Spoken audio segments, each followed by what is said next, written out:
Hi Hasna, I see you in the job getting this year. How do you promote it? Hi Vera, I focus on making promotional content on social media so my bags look more attractive. Oh really? How do you make good promotional content? First, I decide my target market so I know who will buy my bags. So you need to know your customer first, right? Yes, then I take good photos and videos with clear lighting.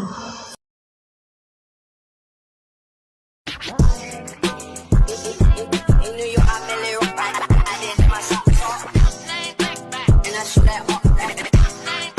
And I'm on the block, and I'm on the block. In New York, I barely rock a lot. I did my shot, selling every rock, selling every rock.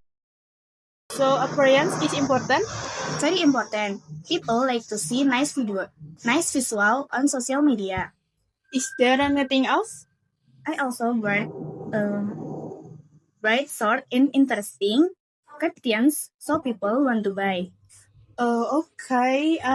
So caption are like to inviting people to buy. Yes, like giving discount or explaining the bags and advantage.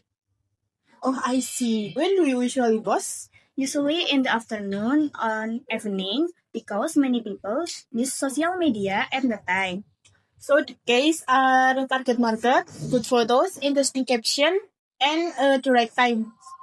Oh, yes, and don't forget to be consistent so your business can grow.